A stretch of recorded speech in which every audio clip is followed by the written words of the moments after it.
Hello viewers, and welcome back to the card mat. Let's just show you. What I want is you to pick a card.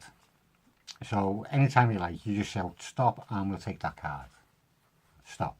Okay, we'll take that card there. Now it doesn't matter whether or not I see what this card is, because we're actually going to take this card, 4 of diamonds. We're actually going to bury it somewhere into the middle of the packet, facing up, right? So right now, your 4 of diamonds is the only facing up card inside this pack. But if I cut about half the packet off, and then I take this packet and turn it over, we'll notice that all these cards now are facing up. And if I take them face up cards and shuffle them into the face down cards we had left, we're going to end up with the right mess of face up and face down cards. As you can see, they are all facing up, they are all facing down, and we just push them all in together. So now somewhere in there is your card, and we don't even know whether or not it's facing up or it's facing down. Well, there's only 2 things I can do about this. Well, 2 ways I can fix it. I can either go through the entire packet and take every single face down card and turn it face up, which is very long and very boring, and I think you'd switch off and go and hide somewhere. So to make it a bit better, we'll just click over the packet and give it 1 cut. Yeah, I usually find that works. Normally reverts the entire pack to the order it was in at the start, with every single card facing down, apart from your card, which I actually put in facing up. Well, I hope you enjoyed that. If you want to see how that's done, stay where you are.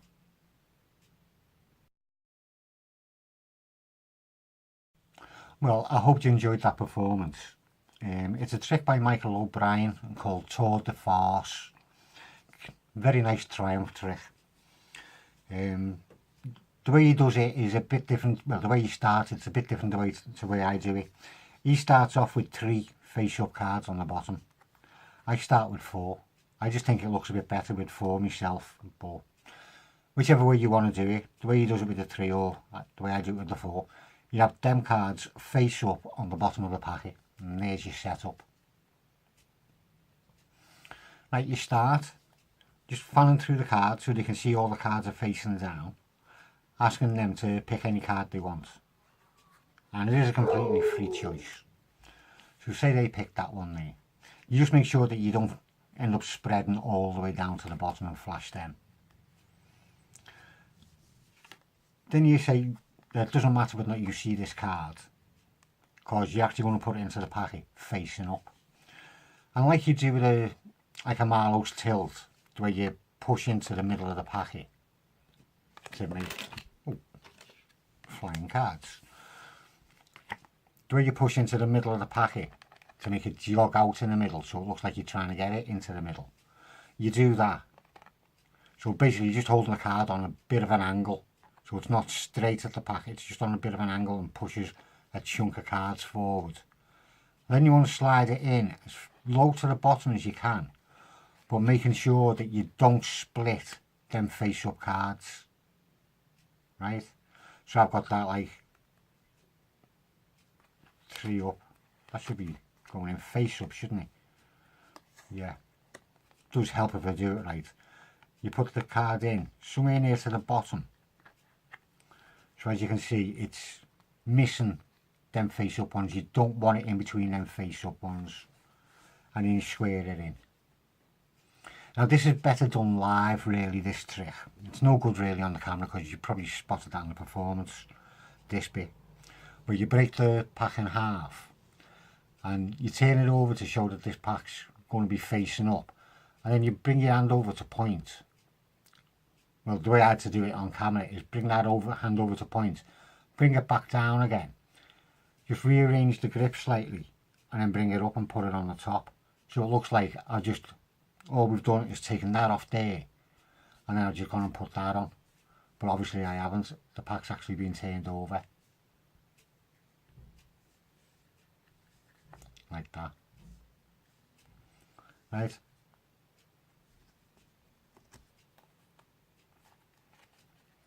Just make sure still have the pack the right way around. Your 4 cards on the top, because they will be on the top once you turn it over. Then you just do a faro. If you can't do a faro, you could do a table shuffle, a table riffle rather, but you've got to be very careful because you don't want to be flashing the fact that they're all face up.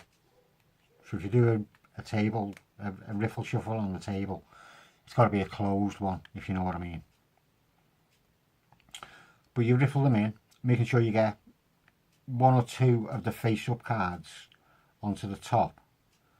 And you can try and do a really nice faro if you want, where every other card is opposite sides, or make it a bit messy so it's like 2 from here, 1 from there, 1 from here, 2 from there, so it looks more random. Then when you get to this point, all you do is you spread a couple of these face up cards across to show that they're face up, and then spread 3 of them down. It's going too far down. You can spread 3 of them down. Michael O'Brien can only spread 2, because obviously if I spread more than 4, I'm showing a face up card, which you don't want to show. But I think by having the 4 cards there, it looks a bit more more genuine, that they're all facing down. Then you just square everything together, making sure you don't flash nothing. And then you just go into whatever spiel you want to go into, whatever little bit of chat. But make it last long enough for you to get all 4 face down cards and turn them over. And when you turn the last face down card over, you just put them onto the top. So now what you've just done is turned over the last of the face down cards, apart from obviously their selection in the middle. So that's where you turn a packet over, and then you just do a one-handed cut. But make sure that you don't cut at your natural break. You don't want to cut at that, because that'll then put their card right on the bottom. So you want to make sure you cut past the natural break and close it up. And then obviously once you spread through the pack, there will be 1 card only facing up, their card. That's it, a cracking effect. Tour de Farce.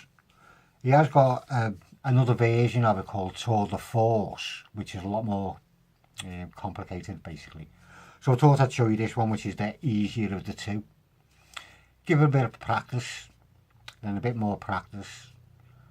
Practice the bits that you can't understand or you can't do proper. Go and have fun with it, guys. I'll see you soon.